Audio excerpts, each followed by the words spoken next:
Hi friends, welcome to Karan I S PCS academy. मैं Karan. Friends, ये जो परफेक्शन आई का करेंट अफेयर आया वार्षिकी, उसमें से हम लोग बिहार स्पेशल देख चुके हैं पूरा। अब जो देख रहे हैं वो राष्ट्रीय घटनाक्रम, इसका पार्ट 1 देख चुके हैं। उसमें से एक करेंट अफेयर पोर्शन छूट गया था, वो था पीएम प्रणाम योजना। फिर हम लोग 52 से देखने वाले हैं। तो फर्स्ट क्या है पीएम प्रणाम योजना, ये एक्चुअली है क्या? तो पहले इसका फुल फॉर्म क्या है? फुल फॉर्म है PM PM programme for restoration awareness nourishment and amelioration of mother earth. ठीक है, इसके लिए इसकी चर्चा बजट में किया गया था।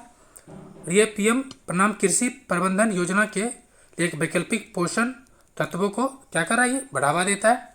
इसका उद्देश्य क्या है? जो जैव उर्वरक है और जो जैविक उर्वरक है, ठीक है, जैव और जैविक के बीच में संतुलन स्थापित करना, यानी किससे संबंधित है पीएम प्रणाम? तो मोदी जी क्या कर रहे हैं? दूर से ही किसान को क्या करते हैं? प्रणाम करते हैं। क्या करते हैं? दूर से ही किसान को प्रणाम कर रहे हैं। ये पीएम प्रणाम है। तो आई थिंक क्लियर हो गया होगा। आज का जो फर्स्ट खबर है कुदाबोलाई निर्वाचन प्रणाली, ये क्या है? तो गणतंत्र दिवस परेड में तमिलनाडु की झांकी कुदाबोलाई निर्वाचन प्रणाली के ऐतिहासिक महत्व को प्रस्तुत करते हुए या प्रस्तुत किया गया। और इसका उदय 10वीं शताब्दी में चोल काल में हुआ और यह लोकतंत्र की प्रारंभिक कदम था। सवाल बन सकता है कि ये जो कौन काल से था? तो चोल काल से है। नेक्स्ट, आईआईएमसी को डीम्स विश्वविद्यालय घोषित किया गया है। यह है कहाँ पर?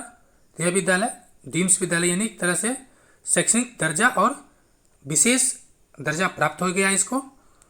इसका जो अनुदान है, इसका जो मिला है, ये यूजीसी की तरफ से मिला है। जो यूजीसी का अधिनियम है 1956 की धारा 3 के तहत क्या किया गया है? डीम्स विश्वविद्यालय संस्था को विश्वविद्यालय के समान ही शैक्षणिक और विशेष प्राप्त अधिकार मिल गया, यानी जो यूनिवर्सिटी होता है, यूनिवर्सिटी का दर्जा इसको मिल गया। नेक्स्ट है रोडामाइन बी। ये तमिलनाडु के कॉटन कैंडी में कैंसर पैदा करने वाले रसायन रोडामाइन बी को मौजूदगी के बाद इसकी बिक्री पर प्रतिबंध लगा दिया गया है। यानी रोडामाइन का संबंध किससे है? कैंसर कारक से। यह एक औद्योगिक रंग है, यह भी पूछा जा सकता है। ये क्या है? ये कलर है। इसके अलावा इसका उपयोग कैंडी में कृत्रिम रंग एजेंट के रूप में प्रयोग किया जाता है या रूप में उपयोग किया जाता है। पुंडुचेरी, जो पौंडीचेरी है, पहले ही कैंडी कॉटन पर प्रतिबंध लगा चुका है। नेक्स्ट है पूर्व चेतावनी प्रणाली।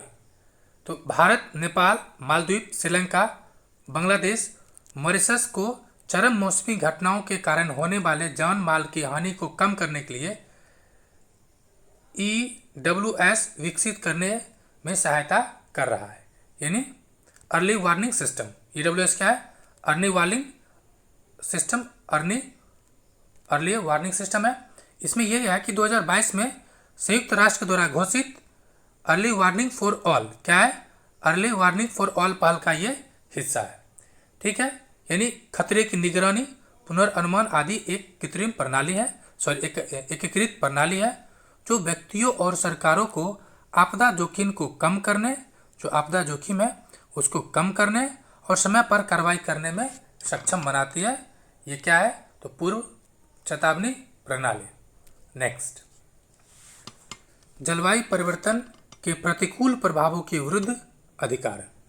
तो माननीय सर्वोच्च न्यायालय ने जलवायु परिवर्तन के प्रतिकूल प्रभाव के विरुद्ध अधिकार को भारतीय संविधान के अनुच्छेद 14 राइट टू इक्वालिटी और अनुच्छेद 21 जीवन के अधिकार के दायरे में एक मौलिक अधिकार के रूप में मान्यता दी है। हालांकि पहले से भी है पर्यावरण से रिलेटेड, जैसे कि स्वच्छ वायु, स्वच्छ पानी, ये सब अधिकार है। लेकिन अब क्या दे दिया अधिकार? तो जलवायु परिवर्तन को भी, उसके जो उससे उत्पन्न होने वाले प्रभाव को भी इसमें शामिल किया है। पूछा जा सकता है कौन सा अनुच्छेद है? क्योंकि 21 तो सबको याद रहता है, 21 तो याद है, प्राण एवं दैहिक स्वतंत्रता का अधिकार। लेकिन विशेष तौर पर ध्यान क्या रखना है, इसमें 14 को भी शामिल किया है। ठीक है, गुजरात और राजस्थान में लुप्त प्राय पक्षी प्रजातियों ग्रेट इंडियन बस्टर्ड और लेजर फ्लोरिकन के संरक्षण से संबंधित एक मामले में यह फैसला सुनाया है। यानी ये फैसला किस मामला आया था? तो जो लुप्तप्राय पक्षी है ग्रेट इंडियन बस्टर्ड और जो फ्लोरिकन है जो आता है साइबेरियन से, उसके लिए इन 14 और 21 दोनों को ध्यान रखना है। नेक्स्ट है, चीन ने अरुणाचल प्रदेश के 30 स्थानों का नाम बदला है। ऐसा हरकत वो आए दिन करते रहता है। अब यह है कि चीन ने भारत के 30 स्थान को नाम बदलकर दक्षिणी तिब्बत दिया है। क्या नाम दिया है? दक्षिणी तिब्बत। भारत और चीन के बीच कोई औपचारिक सीमा का सीमांकन नहीं किया गया है। इसी वजह से ये पारस्परिक विवाद चलते रहता है। ठीक है, अब यह है कि भारत LAC जो है 3,488 मीटर या 3488 किलोमीटर लंबा मानता है, जबकि चीन इसे मतलब मात्र 2000 किलोमीटर मानता है। चीन अरुणाचल प्रदेश राज्य को तिब्बत स्वायत्त क्षेत्र का हिस्सा मानता है। ऐसा चीन की गद्दारी और ऐसी कुछ साहस उसका आए दिन सभी पड़ोसी देश के साथ होते रहता है। और आपको बताना है कि चीन के कितने पड़ोसी देश हैं। आई थिंक आप समझ गए होइएगा। नेक्स्ट, कुछ अतिरिक्त फैक्ट है कि ये जो LAC है दोनों देशों की विभाजन रेखा है। इसका जो निर्माण हुआ था 1914 में शिमला, ठीक है, शिमला सम्मेलन के दौरान मैकमोहन रेखा जो ब्रिटिश भारत चीन के अनुरूप किया गया था। चूँकि पहले तिब्बती था, चीन तो था नहीं हमारे साइड।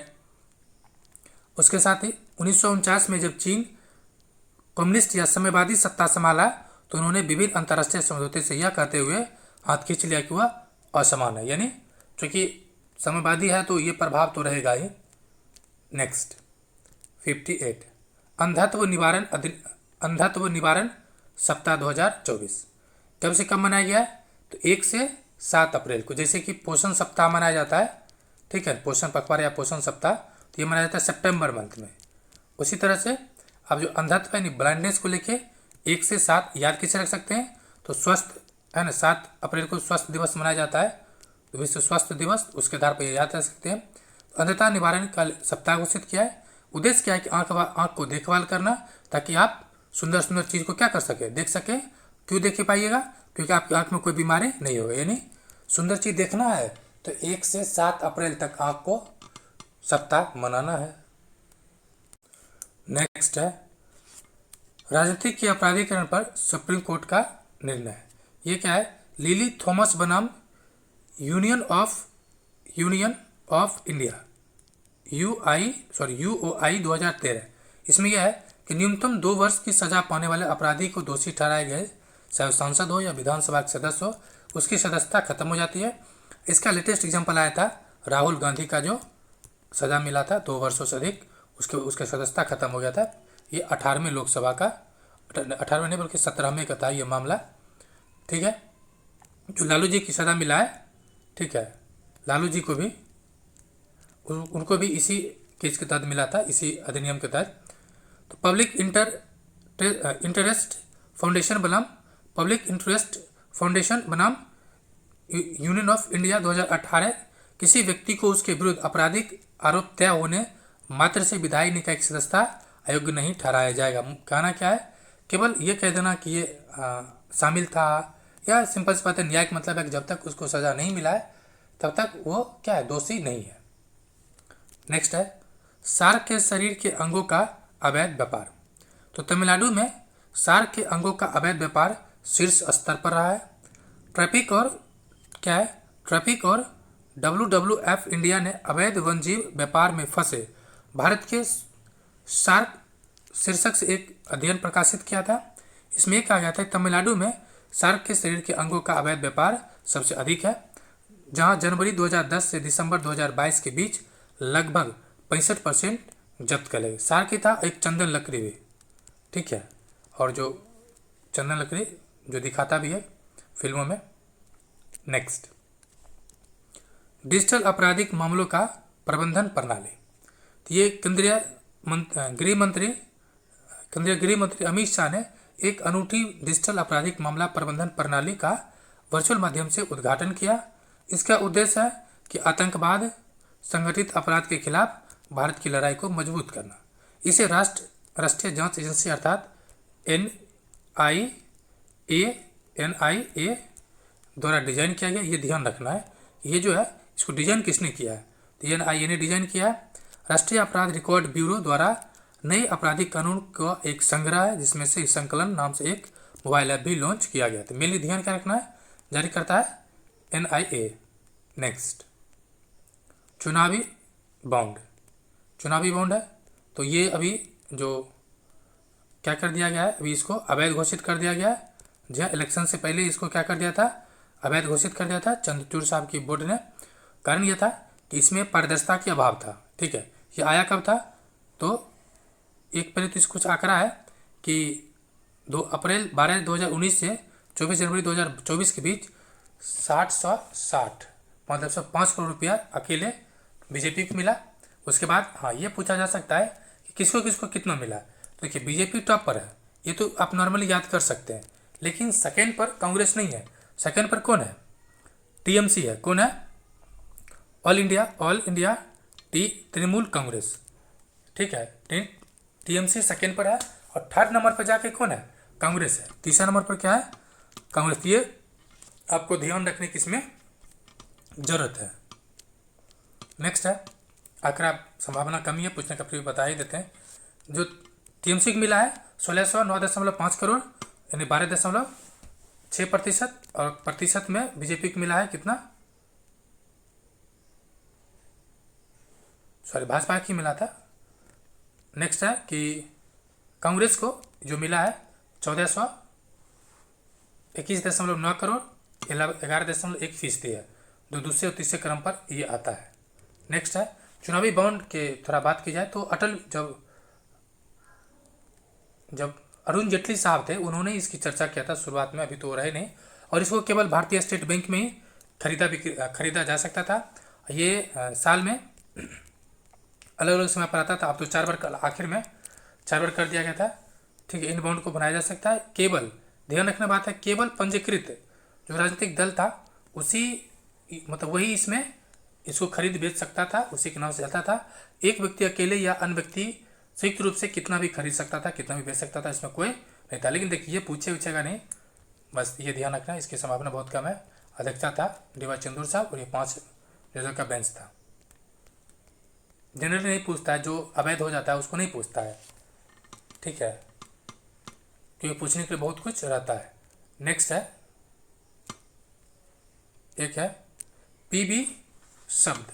यह है क्या, PB शब्द शुरू किया गया प्रसार भारती ने। ठीक है, कौन शुरू किया, तो प्रसार भारती ने। इसमें कह रहा है PBHBD एक समाचार साझाकरण सेवा है, जिसे मीडिया संगठनों के विभिन्न प्रारूपों में दैनिक समाचार फीड प्रदान करने के लिए डिजाइन किया गया है। नेक्स्ट है, इसी का कुछ महत्वपूर्ण पक्ष, हाँ ये है। अब जो कुछ बेसिक स्ट्रक्चर को लेकर है सुप्रीम कोर्ट ने, जो मूल ढांचा के कॉन्सेप्ट है या बेसिक स्ट्रक्चर का, ये पहली बार कब आया था, तो 1973 में, जो केशवानंद भारती बनाम केरल राज्य के मामला में, ठीक है, केरल राज्य के मामला में आया था। और इसमें यह कहा गया था कि ये 13 जजों का बेंच था, निर्णय आया था 7-6 से कि संविधान का मूल ढांचा का उल्लंघन नहीं किया जा सकता है। अब सवाल है कि मूल ढांचा क्या है, तो न्यायालय ने बोला कि समय समय पर इसका निर्धारण करेंगे। ठीक है, अब ये मामला देख रहे थे, लेटेस्ट क्या है कि ये कहा, सुप्रीम कोर्ट ने कहा कि राज्यसभा की भूमिका संविधान के मूल ढांचे के हिस्सा है। किसको लेके है, तो राज्यसभा को लेके है।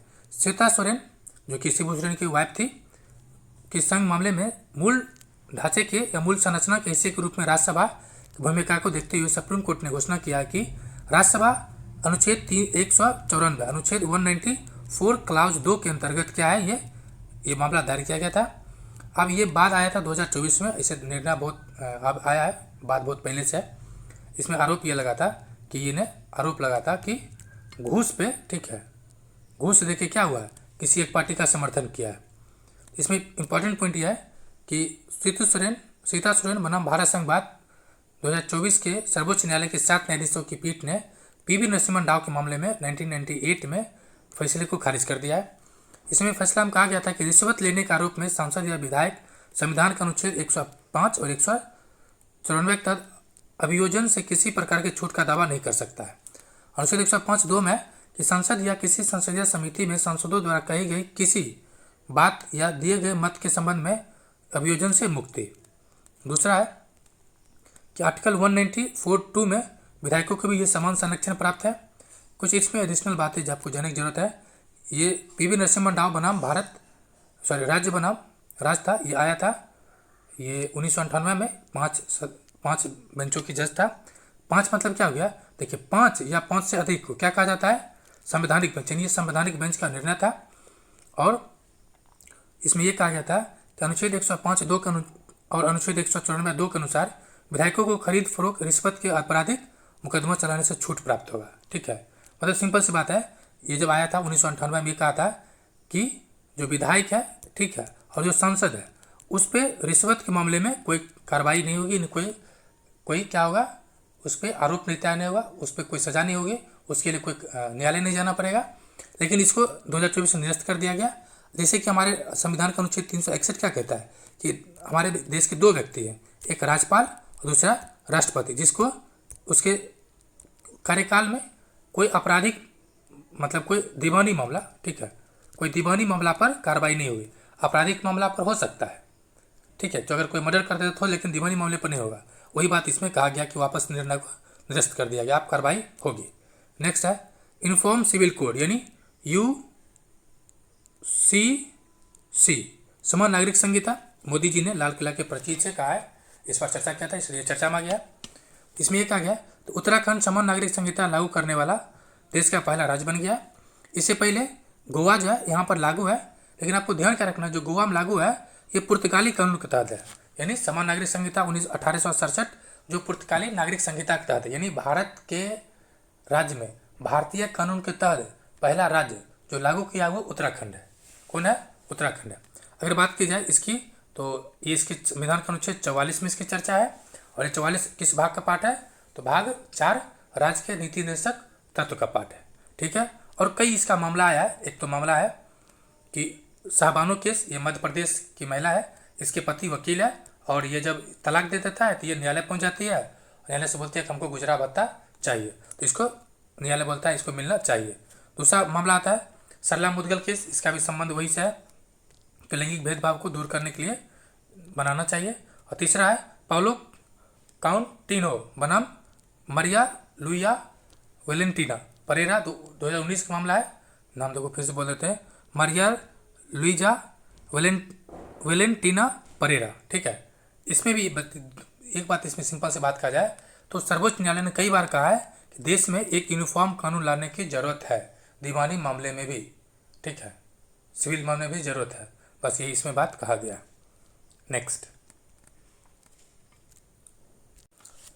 है 6ठी अनुसूची। तो इसमें इसका संबंध किससे है? 4 राज्य से। पहली बात तो अभी चर्चा में क्या है कि जो सोनम वांगचुक है, ठीक है, 3 इडियट वाला, वही अभी क्या हुआ, अनशन पर बैठ गया था लद्दाख को लेके कि इसको भी क्या होना चाहिए कि 6ठी अनुसूची में शामिल करना चाहिए, और अभी वह दिल्ली आ चुका है। ठीक है, चर्चा में रहा था। अब इसमें कह रहा है कि लद्दाख को जनजातीय क्षेत्र के रूप में मान्यता देना चाहिए। संविधान की 6ठी अनुसूची अनुच्छेद 244(2), ये याद रखना कौन सा अनुच्छेद है, 244(2) और 275(1) के तहत असम, मेघालय, त्रिपुरा और मिजोरम में जनजातीय क्षेत्रों को प्रशासन का प्रावधान किया गया। ठीक है, 6ठी अनुसूची में यह प्रावधान है कि राज्यपाल को इन 4 राज्यों में स्वायत्त जिला परिषद यानी ऑटोनोमस जिला काउंसिल और स्वायत्त रीजनल काउंसिल बनाने का अधिकार देता है। यानी ये 4 राज्य है जहाँ पर अधिकार है, और ये देता कौन है, तो राज्यपाल। ठीक है, अगर इसकी ऑटोनोमस काउंसिल की बात की जाए, इसमें 30 से अधिक सदस्य नहीं होते हैं, जिसमें से 4 राज्यपाल द्वारा नामित किया जाता है, बाकी का निर्वाचन होता है। ठीक है, अगली बात की जाए तो बोडोलैंड, जो कि असम का पार्ट है, बोडोलैंड प्रादेशिक परिषद का एक अपवाद है जिसमें अधिकतम सदस्य संख्या क्या है, 46 है। अब आपको अगर याद होगी 4 राज्य कौन है, देखिए 4 राज्य याद करना है आपको। सबसे पहले असम, देखिए बीच में आपको याद होगा। दूसरा है मेघालय, असम के नीचे सटा हुआ कौन है, यहाँ पर मेघालय है। मेघालय के नीचे ये वाला पार्ट है त्रिपुरा है, और त्रिपुरा के बगल में क्या है, मिजोरम। यानी आप ऐसे करके असम, मेघालय, त्रिपुरा ऐसे कर दीजिए, 4 राज्य मिल जाएगा। ये सबसे बेस्ट तरीका याद करने का, बाकी तो आप कहानी वनी बना सकते हैं। नेक्स्ट, भारतीय आदिम जनजाति सेवा संगठन, भारतीय आदिम जनजाति सेवा संगठन, ठीक है, नई दिल्ली स्थित भारतीय आदिम जनजाति सेवा संगठन में पुनर्निर्मित राष्ट्रीय विशिष्ट जनजातीय संग्रहालय और ई लाइब्रेरी का उद्घाटन किया गया है। इसका स्थापना बात की जाए तो जनजातीय आदिम सेवा संगठन का 1948 में श्री अमृतलाल विट्ठल दास, क्या नाम है, श्री अमृतलाल विट्ठल दास ठक्कर, यानी ठक्कर बाबा ने आदिवासी समुदाय के उत्थान के लिए कहा था। नेक्स्ट है स्वयं प्लस प्लेटफॉर्म। तो मिनिस्ट्री ऑफ एजुकेशन ने न्यू एजुकेशन पॉलिसी 2020 के अनुरूप स्वयं प्लस प्लेटफॉर्म को लॉन्च किया है। इसमें है क्या, यह एक विशाल मुक्त ऑनलाइन पाठ्यक्रम मंच है जो शिक्षार्थी को शैक्षणिक अवसर प्रदान करता है। नेक्स्ट, विश्व गरीबी घड़ी यानी वर्ल्ड पॉवर्टी क्लॉक। ठीक है, ये क्या है, तो वर्ल्ड डेटा लैब के द्वारा विकसित विश्व गरीबी घड़ी से पता चलता है कि भारत अपनी जनसंख्या में अत्यधिक गरीबी को 3% से नीचे करने में संभव कर लिया, कामयाब हो गया, सफलता हासिल कर लिया। नेक्स्ट 68, स्वच्छता ग्रीन लीफ रेटिंग पहल। क्या है, स्वच्छता ग्रीन लीफ रेटिंग पहल। तो पेयजल एवं स्वच्छता विभाग यानी जल शक्ति मंत्रालय के पर्यटन मंत्रालय के सहयोग से पर्यटन उद्योग को बढ़ावा देने के लिए ये स्वच्छता ग्रीन लीफ पोर्टल का या पहल का उद्घाटन किया। ये मध्य प्रदेश के बाइसन रिजॉर्ट को प्रथम 5 स्वच्छता ग्रीन लीफ रेटिंग प्रदान पत्र या मान्यता मिला है। नेक्स्ट, आंतरिक रूप से विस्थापित व्यक्ति।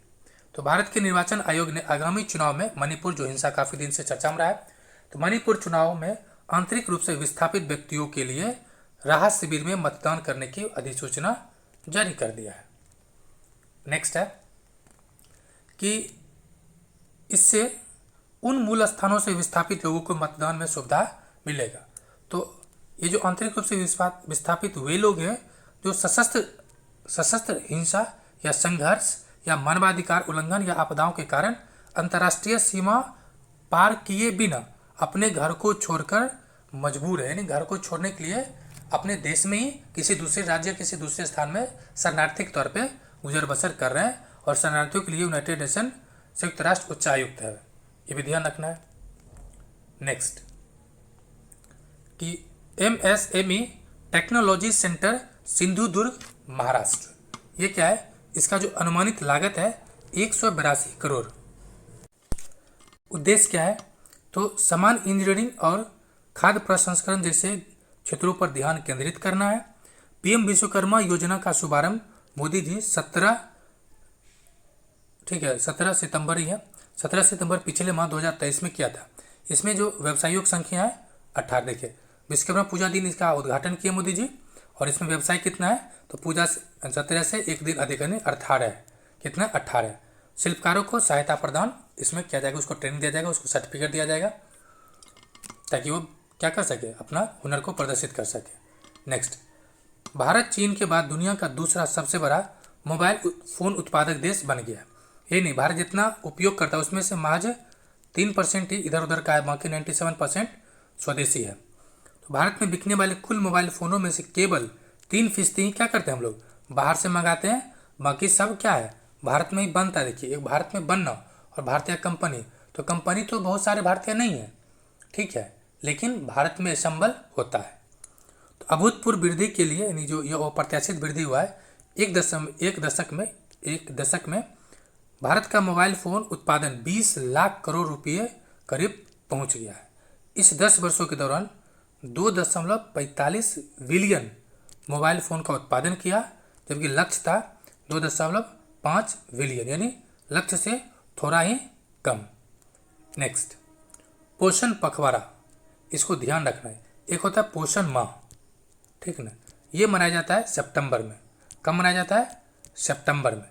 ये पोषण पखवाड़ा कब मनाया गया, तो महिला एवं बाल विकास मंत्रालय ने 9 मार्च से 23 मार्च, विशेष तौर पे ध्यान देना है, पोषण माह सितंबर, ये पोषण पखवाड़ा है, यानी 14 दिन।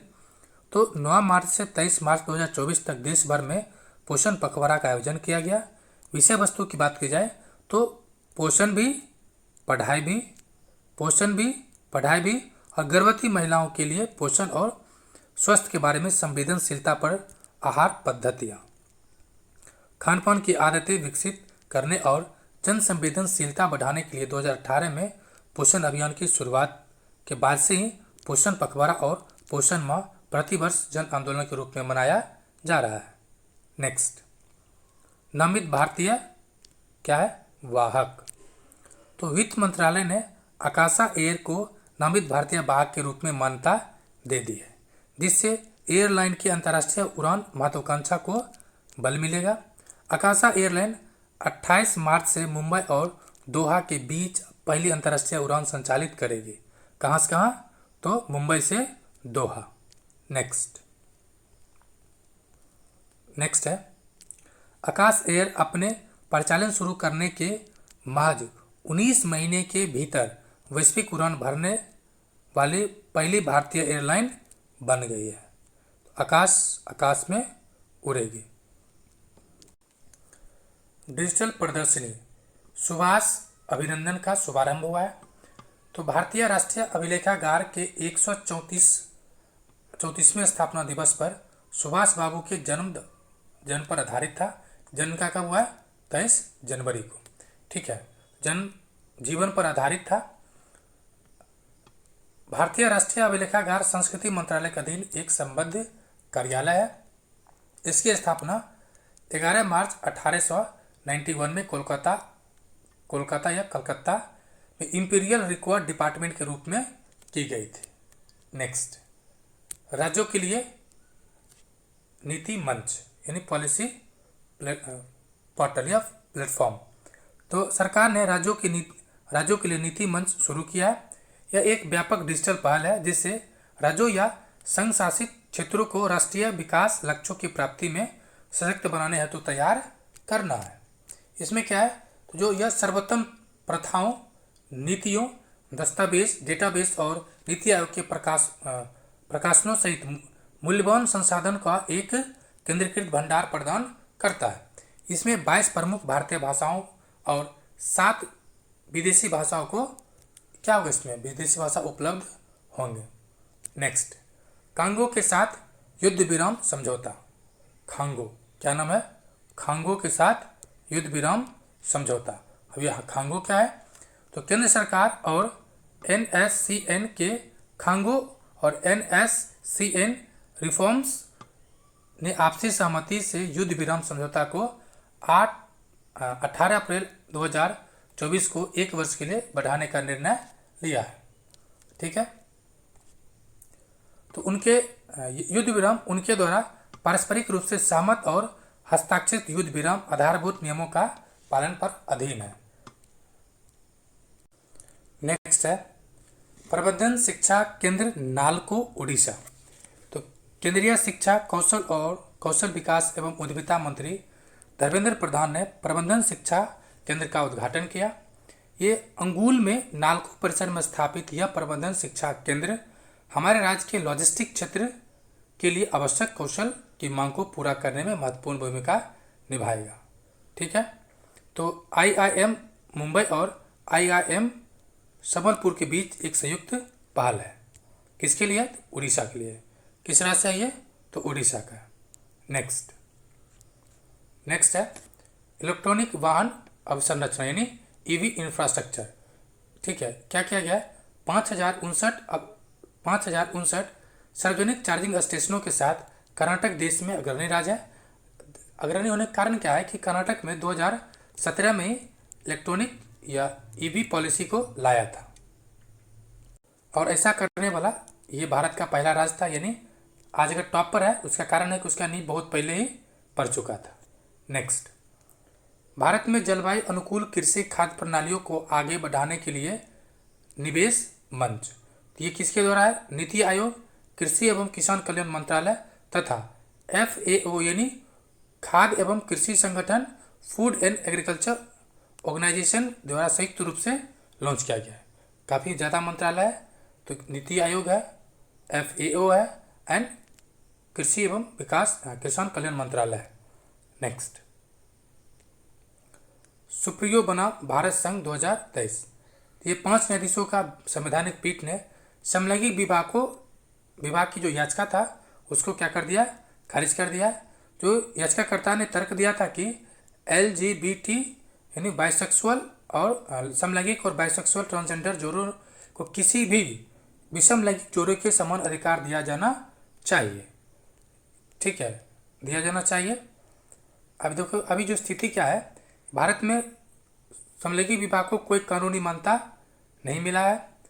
इसमें जो निर्णय आया है, नागरिकों को संघों का कोई संवैधानिक या मौलिक अधिकार नहीं है। साथ ही साथ समलैंगिक जोड़ों को चिंताओं की जांच के लिए केंद्र सरकार को क्या बोला है, एक हाई लेवल कमेटी का गठन कीजिए। और समलैंगिक दंपतियों को संयुक्त रूप से बच्चे गोद लेने का अधिकार नहीं है। ये पॉइंट विशेष रूप से हाईलाइट किया गया था। कारण क्या है कि देख लेते, मान लेते हैं इसको कि दो बॉयज है, ठीक है, या दो आदमी है। ये क्या किया, एक बच्चे को गोद लिया। अभी इसका उम्र है मान लेते हैं 25, इस दोनों आदमी का, और 5 साल के बच्चा को गोद लिया। ये मान लिया बॉयज है, दोनों बॉयज है, इसको गर्ल्स को गोद लिया। तो जब 10 से 15 साल हो जाएगी, गर्ल्स उम्र जब 20 साल होगा, ये लोग कितना होगा, ये होगा 50 के आसपास, 45 आसपास। तो इसी चिंता को देखते हुए कि बाद में ये बच्चे को क्या करे, कोई समस्या उत्पन्न ना करे, चाहे वो गर्ल्स के केस में हो, चाहे वो दोनों गर्ल्स हो या दोनों बॉयज हो। ठीक है, दोनों बॉयज हो या दोनों गर्ल्स हो, अगर बॉयज को गोद लेता है तो भी या गर्ल्स को लेता है गोद तो भी भविष्य में चिंता हो सकता है। इसी को लेके वो मना कर दिया है। नेक्स्ट, नमो भारत या क्षेत्रीय रैपिड ट्रांजिट सिस्टम RRTS, क्षेत्रीय रैपिड ट्रांजिट सिस्टम उद्घाटन कौन किया, तो मोदी जी ने, नाम से ही पता है, नमो भारत अर्थात नरेंद्र मोदी। इसका उत्तर प्रदेश में दिल्ली और गाजियाबाद मेरठ कॉरिडोर का पार्ट है ये। और ये जो रीजनल रैपिड ट्रांजिट सिस्टम है, एक नई आधारित रेल लाइन है। उच्च गति, इसकी गति काफ़ी हाई है और हाई आवृत्ति वाला ये यात्री परिवहन प्रणाली है। ठीक है, इसकी गति की बात करें तो डिजाइन किया गया 180 किलोमीटर प्रति घंटा, यानी 15 मिनट में शहर के आवागमन आसपास के शहर को यह क्रॉस कर जाएगा। नेक्स्ट है, हाँ, ये ध्यान रखना है विशेष तौर पे। देखिए, रेल है, क्या है, रेल है, लेकिन मंत्रालय कौन है, आवास और शहरी मामले के मंत्रालय। कायदे से होना चाहिए था रेल मंत्रालय का, लेकिन कौन मंत्रालय, आवास और शहरी मामले के मंत्रालय। इन्हें आपको यहाँ को क्या देखना है, विशेष ध्यान रखना है। नेक्स्ट है चक्रवात तेज, नाम से ही पता है कि भारतीय नाम है। नाम कौन रखा होगा, तो भारत ने रखा। प्रभावित किसको किया, मुंबई, और मुंबई का है पुणे है, अरब सागर में आया था चक्रवात। नेक्स्ट, अमित खरे, तो ये मोदी जी के सलाहकार के रूप में पूर्व नौकरशाह है का कार्यकाल को विस्तार कर दिया गया है। और किसकी अनुमति या संस्तुति या रिकमेंडेशन पर होता है, तो कैबिनेट कमेटी की नियुक्ति समिति है। नेक्स्ट, उत्तरी क्षेत्रीय परिषद की 31वां बैठक। इसका जो क्षेत्रीय परिषद है उसका हेड कौन होता है, तो होम मिनिस्टर होता है, अर्थात अभी राजनाथ सिंह है। इसमें कौन कौन जिला है, तो आपको याद है, राज्य कौन कौन है, हुआ कहाँ पर था, अमृतसर में।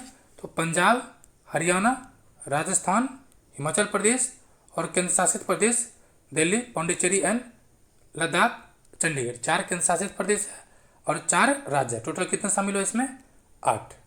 नेक्स्ट, 2 दिवसीय Bharat smart cities conclave. Cities है तो नाम से क्लियर है, आवास और शहरी मामले के मंत्रालय ने इसको क्रियान्वयन किया। कहाँ हुआ था, इंदौर में। और इसका जो उद्घाटन है इसमें ये हुआ था, इसमें द्रौपदी मुर्मू ने इंडिया स्मार्ट सिटीज अवार्ड प्रतियोगिता 2022 के 34 संस्करण के विजेताओं को सम्मानित किया। नेक्स्ट, हर घर जल योजना।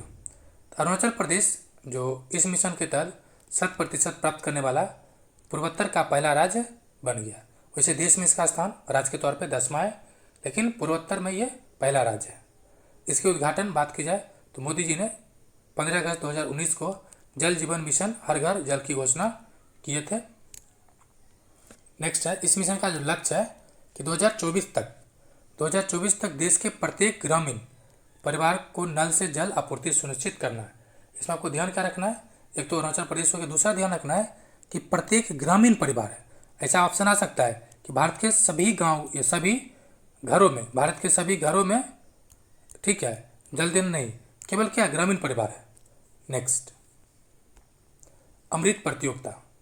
तो अमृत प्रतियोगिता यानी श्री अन्न को बढ़ावा देने के लिए अमृत प्रतियोगिता का शुरू किया गया। श्री अन्न अर्थात मोटे अनाज, क्या है, मोटे अनाज यानी बाजरा, जो भी बाजरा है, रागी है, ये सब इसमें है क्या प्रमुख बिंदु। तो श्री अन्न को बढ़ावा देने के लिए अखिल भारतीय तकनीकी शिक्षा परिषद ने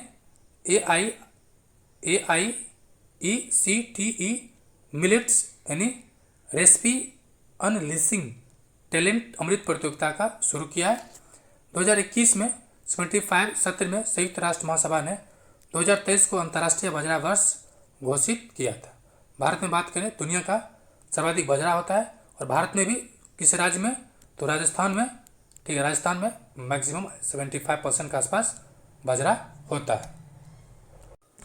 नेक्स्ट है विलुप्ति के कगार पर जनजातियाँ। कुछ जनजाति है जैसे कि सोरा, कोलम और मवासी, ये विलुप्त कगार पर है। इसका संबंध किससे है, तो छत्तीसगढ़ के हैं। कहाँ है, छत्तीसगढ़ में इसका संबंध है तीनों जनजाति का। तो इम्पॉर्टेंट पॉइंट यह है कि बिलासपुर, कोरबा, रायगढ़ और कबीरधाम जिले में इनकी निवास की जानकारी मिली है। ये सब है कहाँ पर, ये सब छत्तीसगढ़ का पार्ट है, ठीक है। 2011 की जनगणना के अनुसार जजगीर, जम्पा और रायगढ़ जिले में 16 जनजाति की महज 228 क्या है जनसंख्या है। उसके अलावा कुंभल जनजाति की जनसंख्या बिलासपुर और कबीरधाम में 402 है, और मवासी जनजाति की संख्या कोरब और बिलासपुर में कितना है 203, यानी 2 तो 4 4 8 828 230 28 230 3 33, यानी 833 जनसंख्या है मात्र, ये 3 जनजाति मिला के, समझ सकते हैं। और हमारे मतलब हमारे बिहार की बात की जाए तो एक गांव में इतना बच्चा साल में पैदा हो जाता है। नेक्स्ट, राष्ट्रपति द्रौपदी मुर्मू ने 15 जनवरी को तुरा मेघालय में मेघालय गेम्स 2024 का उद्घाटन किया। मेघालय के राज्यपाल फागू चौहान पहले बिहार के थे, पश्चिम गारो हिल्स क्षेत्र में स्थित तुरा में राज्य के दूसरे राजभवन का भी उद्घाटन किया। नेक्स्ट, भारतीय नौसेना के एडमिरल के नए कंधे की पट्टियाँ। जी हाँ, नौसेना के एडमिरल के कंधे की पट्टियाँ में एप्लॉट्स का डिजाइन में बदलाव किया गया है। इंपॉर्टेंट यह है कि एप्लॉट्स में सुनहरे सोना बटन, अष्टकोण, तलवार और दूरबीन शामिल है। एप्लॉट्स या एप्लेट्स के डिजाइन में मोदी जी ने किसको दिया था, मतलब घोषणा, डिजाइन की घोषणा मोदी जी महाराष्ट्र के सिंधुदुर्ग में नौसेना दिवस 2023 में किया एप्लेट्स का। और ये उसमें जो प्रतीक चिन्ह है उसमें छत्रपति शिवाजी महाराज के प्रेरित होकर शामिल किया गया है। नेक्स्ट है, धनखड़ साहब ने 22 मई को ईरान की यात्रा पर थे। कारण क्या था कि ईरान के जो राष्ट्रपति थे राष्ट्रपति सैयद इब्राहिम रईसी, उसका हेलीकॉप्टर में निधन हो गया। उसके साथ 7 अन्य व्यक्ति थे, जिसमें से वहाँ के विदेश मंत्री हुसैन अमीर भी शामिल था। ये अजरबैजान और ईरान की सीमा पर गया था, उसमें इसका क्या हो गया, निधन हो गया। और ये जो चाबहार बंदरगाह है, इसके लिए 10 साल का जो भारत को मिला है अडानी ग्रुप को, ठीक है, उसमें इसका बहुत बड़ा योगदान था। नेक्स्ट, हाटी समुदाय को अनुसूचित जनजाति का दर्जा मिला है।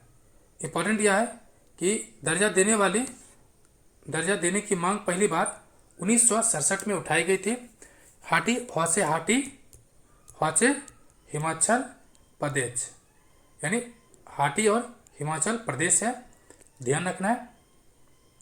हिमाचल प्रदेश के सिरमौर के हाटी समुदाय को अनुसूचित जनजाति का दर्जा प्राप्त है, और ये हाटी समुदाय दर्जा प्राप्त करने वाली ये समुदाय के तौर पे 11वें समुदाय है विशेष तौर पे। नेक्स्ट है भारत टेक्स। तो ये इसका उद्घाटन मोदी जी ने भारत मंडपम नई दिल्ली में किया। भारत के सबसे बड़े टेक्सटाइल कार्यक्रम भारत टेक्स का मोदी जी ने किया। टेक्स क्या है, टेक्सटाइल, टेक्स नहीं है, टेक्सटाइल, ठीक है। नेक्स्ट है कि उड़ान क्या है, उड़ान।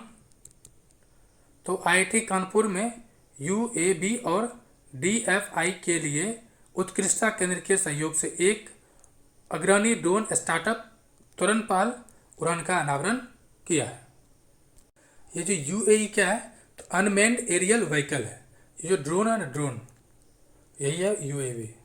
नेक्स्ट, छत्रपति शिवाजी महाराज, तो इनके 350वीं जयंती के उपलक्ष्य में, ठीक है, राष्ट्रीय आधुनिक कला गैलरी जयपुर हाउस नई दिल्ली में प्रदर्शनी का आयोजन किया गया है। यानी इस पर बीपीएससी में मराठा साम्राज्य एक क्वेश्चन तय हो गया। सुरक्षित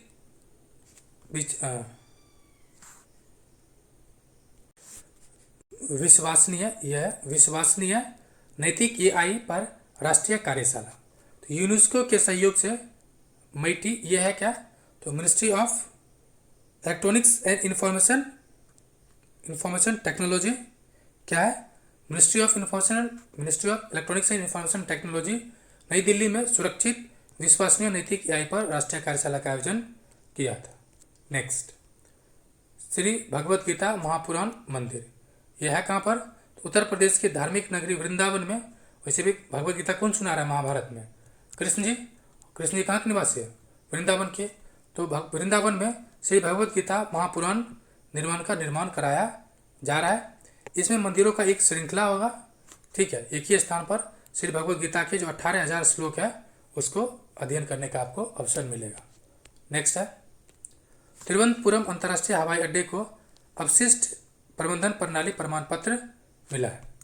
तो भारतीय उद्योग परिसंघ के तहत सतत विकास उत्कृष्टता केंद्र के द्वारा लैंडफिल में शून्य अवशिष्ट प्रमाणन पत्र प्राप्त हुआ।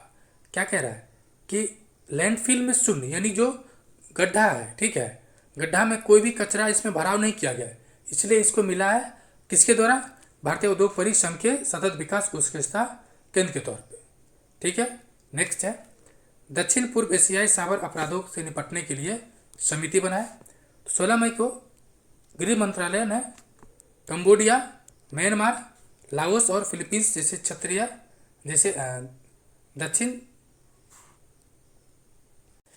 दक्षिण पूर्व एशियाई देशों में आने वाले अंतर्राष्ट्रीय संगठित साइबर अपराध को न साइबर अपराध में बड़ी वृद्धि के प्रतिक्रिया स्वरूप अंतर मंत्रालय समिति का गठन किया गया। ये खबर नंबर 100, यानी आपने शतक लगा दिया है। इसी तरह से आपको बीपीएससी में भी क्या करना है, शतक लगाना है। बस जोश, जुनू, जज्बात, हालात चाहे कैसा भी हो, कम नहीं होना चाहिए, ठीक है। इसमें कह रहा है भारत का पहला डिजिटल भिखारी, जी हाँ, ये राजू है, जो भारत में डिजिटल भिखारी के नाम से फेमस बिहार के जो है राजू पटेल हैं, ठीक है। ये जो बिहार के किस जिला के हैं, तो बेतिया के हैं, और ये डिजिटल भिखारी के रूप में प्रसिद्ध है। आपको याद कैसे रहेगा, तो आपने देखा होगा, ए राजू कुछ दे देना बाबा रे, उसी पर याद कर लेना है। नेक्स्ट है, मोदी जी के शपथ ग्रहण समारोह में जो शामिल देश हुआ है उसकी हम लोग चर्चा करेंगे। तो जो हमारे पड़ोसी देश है, पड़ोसी देश में श्रीलंका के राष्ट्रपति, ठीक है, श्री रानिल विक्रमसिंघे, मालदीव के मोहम्मद मिजू, सेशल्स के उपराष्ट्रपति श्री अहमद अफीफ, बांग्लादेश के शेख हसीना जुल्फोवाली, मॉरिशस के परवीन कुमार, और नेपाल के दहल साहब थे, और भूटान के जो छेरिंग तोबगे, ये सब आया था। नेक्स्ट, प्रेरणा स्थल, तो संसद के अध्यक्ष व उपराष्ट्रपति जगदीप धनखड़ ने, यहाँ पर स्पीकर होगा संसद के अध्यक्ष यानी लोकसभा स्पीकर, और जगदीप धनखड़ जो उपसभापति हैं, सभापति हैं राज्यसभा के, संसद परिसर में प्रेरणा स्थल का उद्घाटन किया।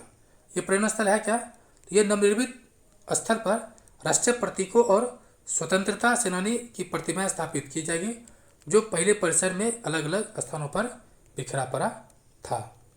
नेक्स्ट, राष्ट्रीय भारतीय चिकित्सा विरासत संस्थान चर्चा में क्यों है, तो वर्ल्ड हेल्थ ऑर्गेनाइजेशन ने हैदराबाद स्थित राष्ट्रीय भारतीय चिकित्सा विरासत संस्थान को पारंपरिक चिकित्सा अनुसंधान के सहयोग केंद्र के रूप में नामित किया है। नेक्स्ट है, सरकार का लक्ष्य 2025 तक विमानन क्षेत्र में 25% महिलाओं को शामिल करना या महिला कार्यबल को काम लगाना है, यानी महिलाओं के लिए गोल्डन अपॉर्चुनिटी है। नागरिक विमानन महानिदेशालय ने हितधारकों को 2025 तक विमानन कार्यबल में भागीदारी महिलाओं को बढ़ाना कितना % लक्ष्य का है, तो 25%। नेक्स्ट, संपीड़ित बायोगैस उत्पादन, तो ये उत्तर प्रदेश में इस मामले में अग्रणी है। इंपॉर्टेंट पॉइंट की बात करें तो centre for science and environment एक रिपोर्ट जारी किया जिसमें ये दिखाया गया है कि उत्तर प्रदेश भारत का 24% अकेले पैदा करता है, उत्पादन करता है कौन गैस, तो संपीड़ित बायोगैस। नेक्स्ट, भारी धातु संदूषक, तो भारी धातु जो कि IISc बेंगलुरु ने भूजल में भारी धातु प्रदूषक को हटाने की विधि विकसित किया या विधि बताया। इसमें यह कहा गया कि भारत के 21 राज्य 113 जिला जिसमें आर्सेनिक का स्तर 0.01 से 0.01 मिलीमीटर प्रति लीटर से अधिक है, जबकि 23 राज्य के 223 जिला में फ्लोराइड स्तर 1.5 मिलीग्राम प्रति से ज़्यादा है। यानी क्या कह रहा है कि 21 में आर्सेनिक है और 23 में फ्लोराइड है। इससे पता चल रहा है ऐसा कई राज्य होगा जहाँ पर आर्सेनिक भी और फ्लोराइड दोनों ज़्यादा होगा। अगर भारतीय स्टैंडर्ड ब्यूरो की बात की जाए या विश्व स्वास्थ्य संगठन का जो निर्धारित मानक है उससे कहीं ज़्यादा है। नेक्स्ट, हीरा भंडार, छत्तीसगढ़ के जसपुर स्थित तुमला गांव में हीरे के भंडार मिला है। राज्य के गाजियाबाद जिले के मैनपुर विशाल खंड के बेहराडी पायली खंड में क्या है, बेहराडी पायली खंड में विश्व स्तरीय गुणवत्ता के हीरे पाए जाते हैं। नेक्स्ट है आप क्लास अंतिम पे होने वाले फ्रेंड्स। नेक्स्ट है BIS यानी भारतीय मानक ब्यूरो। ये इलेक्ट्रॉनिक वाहनों की सुरक्षा बढ़ाने के लिए इलेक्ट्रॉनिक वाहनों में 2 नए मानक ISA 18590 2024 और ISA 18606 2024 पेश किया। इन्हें यह सुनिश्चित करने के लिए डिजाइन किया गया है कि EV का महत्वपूर्ण घटक कठोर सुरक्षात्मक आवश्यकताओं को पूरा करता है। नेक्स्ट है भारतीय राष्ट्रीय राजमार्ग प्राधिकरण। इसमें जो मियावाकी वृक्षारोपण के साथ राजमार्गों को हरित आवरण प्रदान करना है। मियावाकी ये जापानी शब्द है, ठीक है। इसमें क्या है तो बहुत कम समय में बहुत ज़्यादा पेड़ उगाया जाता है बराबर, ठीक है। ये क्वेश्चन पूछा UPSC 2021 पूछा था कि मियावाकी क्या है, ठीक है। नेक्स्ट, अहोम जनरल लचित बरफुकन, ये क्या है तो मोदी जी ने असम के जोरहाट में अहोम जनरल लचित बरफुकन की विशाल कांस्य प्रतिमा का अनावरण किया है, ठीक है। तो नेक्स्ट है राम वंजीव सुतार द्वारा डिजाइन किया गया यह प्रतिमा 41 फीट ऊंचे स्तंभ पर 125 फीट ऊंची है। लचित बरफुकन अहोम साम्राज्य की बात करें तो 1228 से 1826 तक एक प्रसिद्ध सेनापति था। इन्हें 1671 में सरायगढ़ के युद्ध में इनकी महत्वपूर्ण भूमिका को याद किया जाता है, जहां उन्होंने राजा राम सिंह वन के नेतृत्व में शक्तिशाली मुगल सेना खिलाफ महत्वपूर्ण सफलता हासिल किया था। नेक्स्ट एक है मोइद्दम, ठीक है। मोइद्दम ये भी असम का है और ये 43 यूनेस्को का साइट है। नेक्स्ट, कृत्रिम चट्टानें, तो पहली बार मुंबई में 210 कृत्रिम चट्टानें स्थापित की जाएगी मुंबई में। यह जो होगा जेनेटिक मॉडिफाई यानी इंजीनियरिंग प्रौद्योगिकी हस्तक्षेप है, जिनका उपयोग प्राकृतिक आवास के पुनर्वास और या सुधार के लिए आवास प्रदान करना है। यह सब इसका उद्देश्य है। नेक्स्ट है परीक्षा प्रक्रिया में सुधार के लिए समिति। तो शिक्षा मंत्रालय के उच्च शिक्षा विभाग ने परीक्षा प्रक्रिया में सुधार हेतु डाटा की सुरक्षा प्रोटोकॉल में सुधार और राष्ट्रीय स्तर पर परीक्षा एजेंसी NTA के कामकाज पर सिफारिश करने के लिए 7 सदस्यीय टीम का गठन किया गया। इसका जो हेड है वो आईआईटी कानपुर के बोर्ड ऑफ गवर्नेंस अध्यक्ष डॉक्टर के राधा कृष्णन, ये याद रखना बस, कौन है? के राधा कृष्णन। नेक्स्ट, विकलांगता के लिए पूर्वी भारत का पहला विश्वविद्यालय। तो विकलांग व्यक्तियों के लिए पूर्वी भारत का पहला विश्वविद्यालय झारखंड के रांची में खोला गया। नेक्स्ट, विंझिनजम बंदरगाह। विंझिनजम बंदरगाह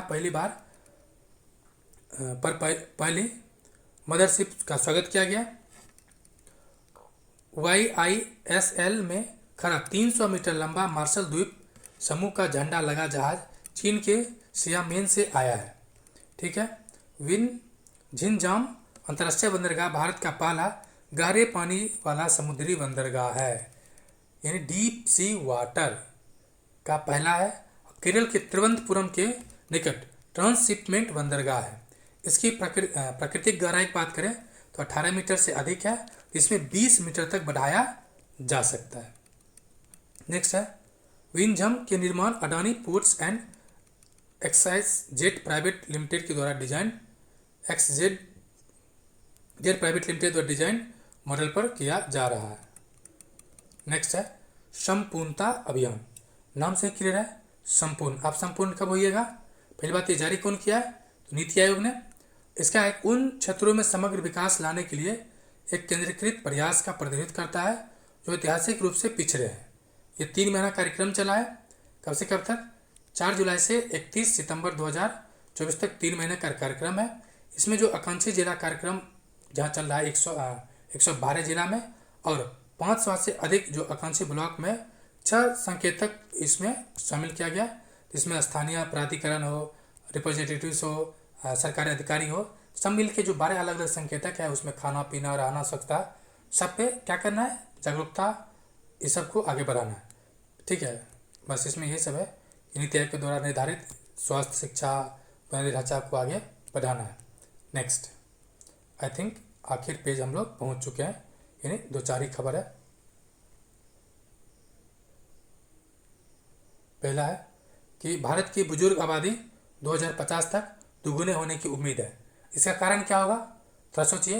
इसका कारण है कि हम आप भी क्या होंगे 2050 में बुजुर्ग हो जाएंगे। तो UNFPA भारत प्रमुख एड्रिया वोजनर के अनुसार भारत की बुजुर्ग आबादी 2050 तक दुगुनी हो जाएगी। कारण क्या है? कि हम लोग भी दुगुना बुजुर्ग हो जाएंगे। यह अनुमान है कि 2050 तक 50% आबादी शहर भी हो जाएगी। 2 है, एक तो 2050 तक आबादी शहर में होगी 50% और देश की आबादी का 50% बुजुर्ग है, यानी हम लोग कैसे बुजुर्ग हैं? जो बुजुर्ग शहर में रहने वाले होंगे। नेक्स्ट, उत्कृष्टता की ओर बढ़ते कदम। यह है महुआ इंडिया उत्कृष्टता की ओर बढ़ते कदम का कार्यक्रम का आयोजन किया है। नेक्स्ट है 46 विश्व धरोहर समिति। ठीक है, तो ये नई दिल्ली में इसका आयोजन किया गया 46 का, और ये पहली बार भारत में इसका आयोजन किया गया।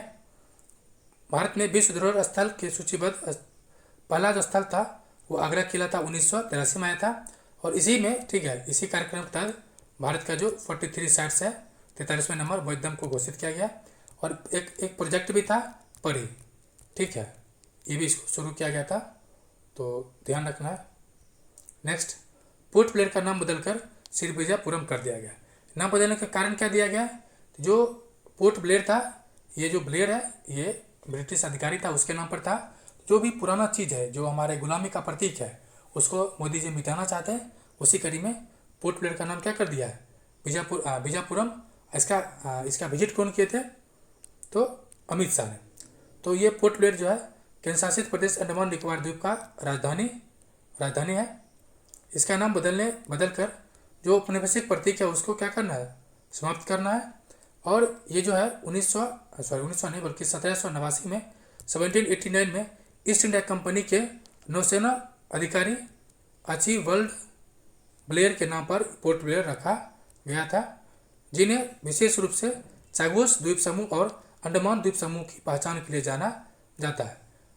बॉम्बे वह बॉम्बे मरीन में लेफ्टिनेंट थे और 1795 में इंग्लैंड वापस चले गए। ऐसे जो विक्टोरिया है ना ऑस्ट्रेलिया का, ये सब जो विक्टोरिया है, विलिंगटन है, ये सब भी क्या है, नाम है, किसके नाम पर? तो ऐसे व्यक्ति जिसको अंग्रेज ने भगा दिया था, देश से भगा के कहाँ पहुँचा दिया, ऑस्ट्रेलिया। और जो भगौरा है ऑस्ट्रेलिया देश को निर्माण कर दिया था, तो समझ सकते हैं। नेक्स्ट है, मोदी जी ने महाराष्ट्र के पालघर में वदावन बंदरगाह की आधारशिला रखी। ये जब वदावन बंदरगाह आया था तो उस समय 66 में विपक्षी हो रहा था, इसको पूछा था कि वदावन बंदरगाह संबंध किस राज्य से है। तो इसकी लागत की बात की जाए तो 76,000 करोड़ रुपए की लागत से सभी मौसम के अनुकूल ग्रीनफील्ड बंदरगाह विकसित की परियोजना है, यह विकास की परियोजना है। वदावन भारत के सबसे बड़े गहरे पानी के बंदरगाह में से एक है। यह केंद्र के सागरमाला कार्यक्रम का भी हिस्सा है, यानी इंपॉर्टेंट क्या है, यह केंद्र के सागरमाला प्रोजेक्ट का हिस्सा है। यह महाराष्ट्र का है, यह भी ध्यान रखना है। नेक्स्ट, सुप्रीम कोर्ट के नए झंडे और प्रतीक का अनावरण किया गया। तो मुर्मू ने भारत के 75वें वर्ष के सर्वोच्च न्यायालय के 75वें वर्ष के उपलक्ष्य में नए ध्वज और प्रतीकों का अनावरण किया। जो नए प्रतीक और ध्वज है, न्याय और स्वतंत्रता के प्रतीक, नए ध्वज और प्रतीक का संकल्पना जो है, इसका जो डिजाइन तैयार किया गया IIT मतलब निफ्ट नई दिल्ली के द्वारा किया गया है। ठीक है, इस ध्वज में नीले रंग का है, कोट का नया नीले रंग, ध्वज नीले रंग का है, इसमें ये कहा गया अशोक चक्र है, सुप्रीम कोर्ट का भवन है और भारत का संविधान अंकित है। प्रतीक चिन्ह पर भारत का सर्वोच्च न्यायालय और यह तो धर्मस्य यदा यानी देवनागरी लिपि में अंकित है और महाभारत में कुल 11 बार इसका उपयोग किया गया है। नेक्स्ट, चलिए अंतिम पर आ जाएगा हम लोग। सर्वोच्च न्यायालय के उद्घाटन की बात करें तो 26 जनवरी 1950 को संविधान लागू के साथ ही ये भी अस्तित्व में आ गया था। और इसका उद्घाटन बिहार के जो बाबू हैं राजेंद्र बाबू ने किए थे। कौन किए थे? राजेंद्र बाबू ने किए थे। प्रथम जो था वो न्यायाधीश हीरालाल जकानिया, जिसको आपने बच्चा से कई बार याद किया होगा। नेक्स्ट जो है 10वीं विधि आयोग। तो 1 सितंबर 2024 से 31 मार्च 2027 तक के लिए 23 विधि आयोग की अधिसूचना विधि एवं न्याय मंत्रालय ने जारी कर दिया है। ठीक है, आयोग के एक पूर्णकालिक सदस्य तथा 4 पूर्णकालिक सदस्य, इन टोटल क्या हो जाएगा 1+4 या 4+1 के कॉन्सेप्ट में होगा। इसमें यह है अध्यक्ष व सदस्यों के जो सर्वोच्च न्यायालय या उच्च न्यायालय के सेवानिवृत्त न्यायाधीश या अन्य श्रेणी के व्यक्ति हो सकते हैं, जैसे कि पिछले विधि आयोग के मामले में किया गया था। भारत सरकार ने वर्ष 1955 में स्वतंत्र भारत के पहले विधि आयोग की स्थापना की थी, जिसके अध्यक्ष भारत के तत्कालीन महान्यायवादी श्री M शीतलवार थे। और 22वें कौन है? हमारे मित्र का नाम है ऋतु। तो कौन है? ऋतु अवस्थी। नेक्स्ट और सेकेंड लास्ट खबर यह है किसानों के मुद्दे को सुलझाने के लिए उच्च स्तरीय समिति का गठन। तो चाह रहे मोदी जी के सौहार्दपूर्ण वातावरण हो, ठीक है, इसके लिए एक समिति का गठन किया गया। इसमें जो है किसान जो है पंजाब हरियाणा उच्च न्यायालय के सेवानिवृत्त न्यायाधीश नियाब सिंह सैनी इस समिति का अध्यक्ष होंगे। एक चीज आपके दिमाग में आया होगा ऊपर वाली खबर में कि 23वें विधि आयोग के अध्यक्ष कौन है? 23वें विधि आयोग का अध्यक्ष कौन है? तो अभी इसका अध्यक्ष कौन है? तो कोई नहीं है, आज की तारीख तक कोई नहीं है। टेंशन खत्म। नेक्स्ट है आखिर खबर है, जी हाँ, दूसरा अंतर्राष्ट्रीय बौद्ध मीडिया सम्मेलन। तो अंतर्राष्ट्रीय बौद्ध परिसर और विवेकानंद अंतर्राष्ट्रीय फाउंडेशन ने दिल्ली में दूसरा अंतर्राष्ट्रीय बौद्ध मीडिया सम्मेलन का आयोजन किया। देखिए आपको ध्यान इसमें क्या रखना है, देखिए ये तो याद ही होगा कि अंतर्राष्ट्रीय बौद्ध परिसर इसका एक मेंबर रहा होगा या इसने किया होगा, लेकिन विवेकानंद अंतर्राष्ट्रीय फाउंडेशन भी किया है, ये थोड़ा सोच से परे है, इसको ध्यान रखना है। इसका विषय था संघर्ष से बचने और सतत विकास के लिए सजग संचार। क्या है नेक्स्ट की भारतीय फुटबॉल टीम के पूर्व कप्तान बाइचुंग भूटिया ये मुख्य अतिथि इसमें थे और 18 देशों के मीडिया प्रभारी इसमें भाग लिया था। दूसरे अंतर्राष्ट्रीय बौद्ध मीडिया सम्मेलन का मुख्य उद्देश्य क्या था? इस बात को ध्यान केंद्रित करना था जो वैश्विक संकट है उसको काबू पाने के लिए उपाय ढूंढना चाहिए। फ्रेंड्स, समय बहुत कम है, पढ़ें और बहुत पढ़ें ताकि एक नौकरी आपका गारंटेड है। शुक्रिया एंड जय हिंद।